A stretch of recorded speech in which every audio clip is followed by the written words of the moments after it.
So Avengers, the Kang Dynasty, everything revealed and leaked about Marvel Studios' unmade Avengers 5 movie. Well, again, there's going to be an Avengers 5, but it's going to be called Doomsday now. Yeah. So when Marvel Studios introduced Kang, aka He Who Remains in Loki, the stage was set for the MCU to get an even more formidable big bad than Thanos. However, the studio made a major misstep by throwing his most well-known variant, Kang the Conqueror, into Ant-Man and the Wasp Quantumania. In the movie, Kang, we expected to be the multiverse saga's endgame, was soundly beaten by the title Heroes. Then, to make matters worse, rising star Jonathan Majors was dropped from the role after a well-publicized domestic abuse trial. Of course, you could have just recast him. I mean, the whole point about Kang is that he has these multiple variants of him because he keeps time traveling all the time. So it just could have been some other actor. Anyway, Marvel Studios ultimately decided to move on from Kang and will instead focus on Doctor Doom in the next Avengers movies. But there won't be any setup. Okay, since the Kang Dynasty, now titled Doomsday, was first announced for a May 1st, 2026 release, a surprising amount has been revealed about what it would have looked like. Today, we've shared an updated roundup of everything you need to know about the MCU movie that never was. From a villainous Iron Man to Kang's backstory and the movie's leads, this is what might have been in Avengers: the Kang Dynasty. Earlier this year, concept art for the next Avengers movie leaked online, though we still don't know whether this was for this iteration of the Kang Dynasty or the one Doomsday that the Russo brothers are working on. I think the Russo brothers denied that it was there, if they're talking about what I'm thinking of, and that might have been a part of the Kang Dynasty concept art, and some of that might survive with Doom instead, but it's no longer, the film.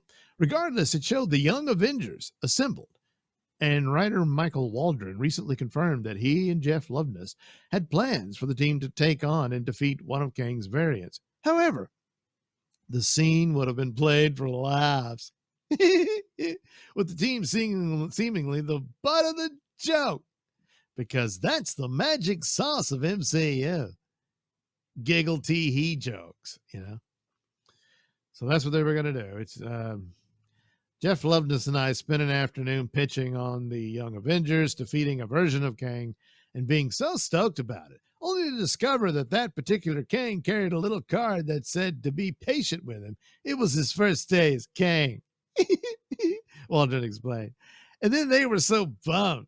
I think he was going to be the Lizard King from the end of Kang Dynasty. I don't know. Well, maybe you needed to know that. Now, in the actual Young Avengers storyline, they had these young kids who were taking on superhero aliases that were based on the likes of Captain America, Iron Man, the Hulk, and all that.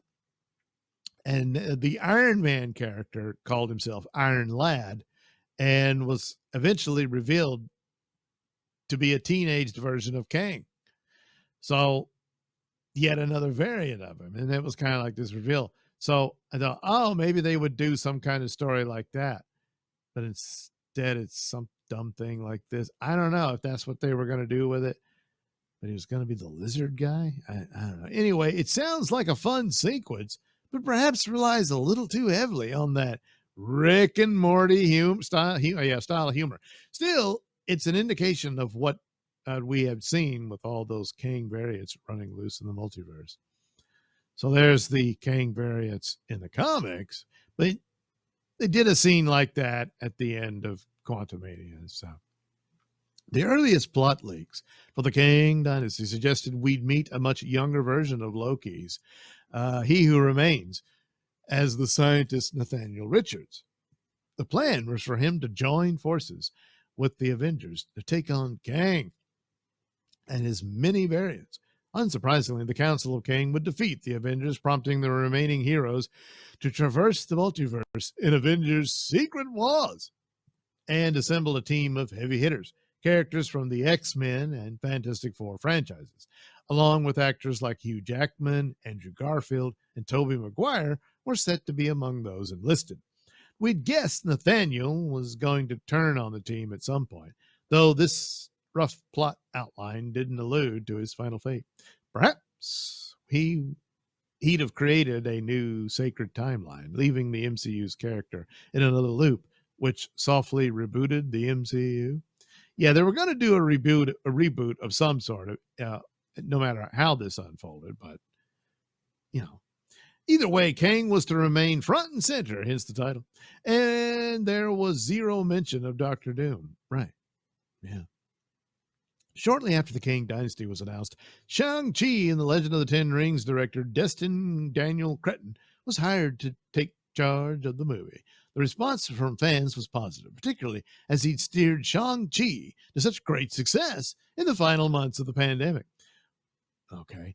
With fan theories about the Ten Rings being linked to Kang, rumors soon started swirling about Simu Liu being a huge part of what came next. Jeff Loveness, meanwhile, was brought on board to pen the screenplay and introducing Kang the Conqueror in Ant-Man and the Wasp: Quantumania. Marvel Studios was left reeling by the negative critical and fan response to the movie, and several months later, Loveness was pulled from the project and replaced by Doctor Strange in the Multiverse of Madness scribe Michael Waldron. He'd already been tasked with writing Avengers Secret Wars, but was never a particularly popular choice among fans, and eventually we heard that he too had been ditched, and thus ended Kevin Feige's apparent love affair with Rick and Morty creatives.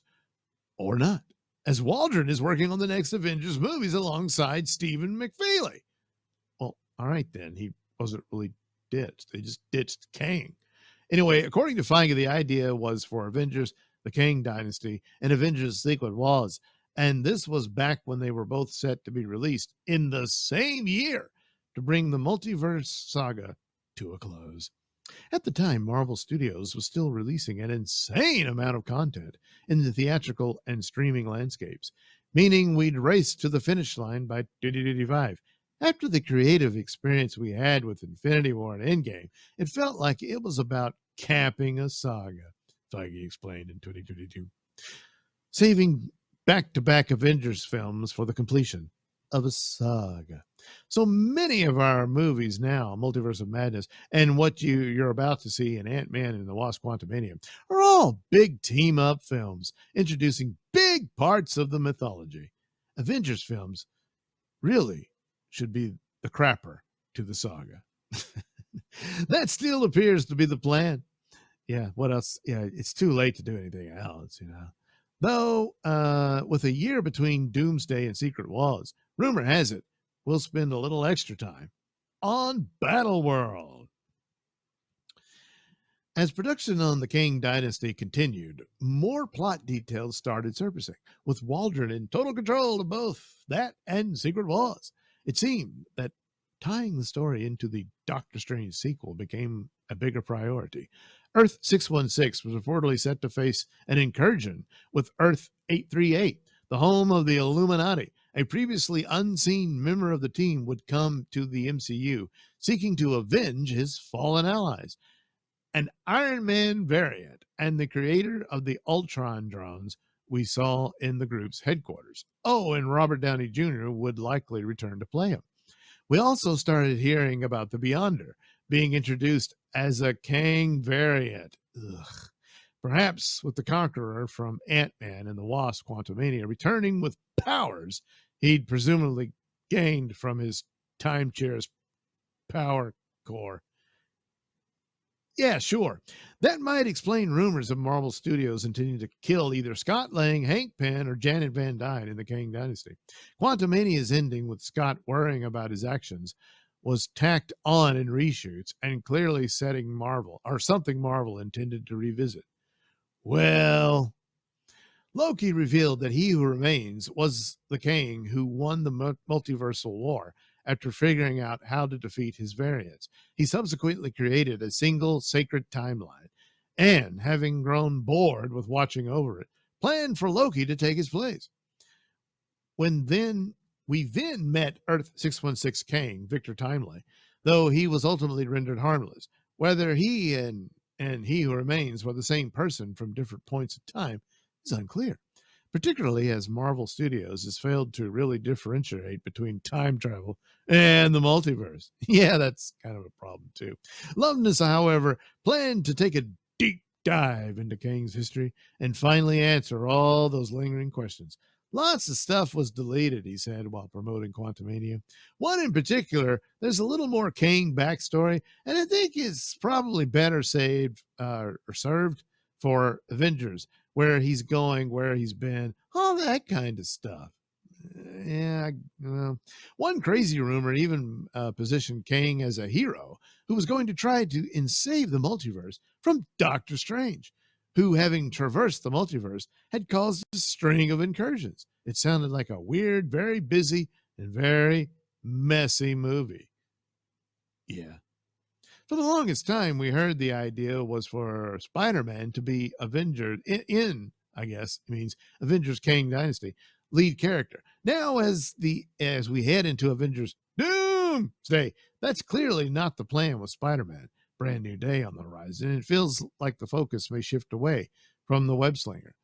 Not necessarily. They could just throw in a in-credit scene and he's whisked away to Doomsday, you know. Loveless supposedly had the majority of the multiverse saga's leads, minus Thor for some reason, battling Kang's variants on Earth. Despite that villain's presence, the story was described as largely grounded and light on full-blown multiversal elements. Waldron's vision was thought to be similar, but put a greater emphasis on the multiverse before giving alternate reality heroes a much larger role in Avengers' Secret Wars. As for the leads, we had heard they'd be Captain America, Sam Wilson, Spider-Man, Moon Knight, the Hulk, and She-Hulk. At one point, it was even reported that the idea was to pull a whatever with Kang. That's a reference to Naruto. Okay, yeah, I don't know it.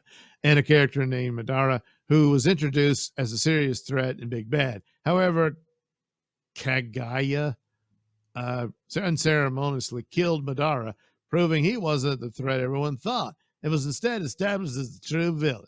Instead of the Beyonder, perhaps Doom is now the Kagaya in this scenario. Yeah, probably. I think a lot of these plot elements will stay intact. It's just Doom will be the guy. We'll finish with most up-to-date plotly, which, as expected, appears to borrow elements from the other details listed here and add some new ones to the mix for a movie that, at least at first glance, had the potential to be pretty. What? You just got through calling it a mess. It said that separate Avengers teams set out to battle Immortus, Centurion, and Ramatut, the three Kang variants teased at the end of Quantumania. However, the Conqueror variant was going to return from the Beyond in the third act to take revenge against his doppelgangers and become he who remains. It's unclear what would have happened from there heading into Avengers Secret Wars. But with history repeating itself and the multiverse once again destroyed, we've heard surviving heroes from several different realities were set to battle the Beyonder in the void. A very early draft of Loveness's Avengers, the Kang Dynasty, is also leaked online. While we can't say for sure whether it's the real deal, you can check it out here. Now, never mind. So there we go. Some of these elements, yeah, it's still a multiverse thing. Earlier things about Doomsday where different eras, certainly the X-Men era will collide with the MCU, and the Fantastic Four that they just introduced will be in there. And I'm guessing bring back the Spider-Man. And so there you go. And it all collapses into Battle World. And then that's Secret Wars, which there was a rumor they may even split that into two movies. to try to do this story because it's really cluttered. So I don't know. But the interesting element here about the evil Tony Stark and that possibly have Robert Downey Jr. play the character, instead of the evil Iron Man, they just put Doctor Doom in there. Probably the same thing, you know. But what? But the initial plot was for wanting revenge on what happened to the Illuminati. They all got killed off by the Scarlet Witch in the Doctor Strange film. But they're gonna have that Doctor Doom was the, or if it is, they're just gonna say this Doctor Doom is Tony Stark. He just became known as Doctor Doom, and with his Ultron robots and stuff, perhaps. There's just not enough setup for Doctor Doom, and the more far afield you get from the character, it's not going to work, I don't think. But anyway, a good bit of this will probably remain in place. It's just instead of Kang, it'll be Doctor Doom. So there you go. Sounds like either way probably would have been pretty bad, because it's just so cluttered. I don't know how any of it, how does the story even have time to breathe with that amount?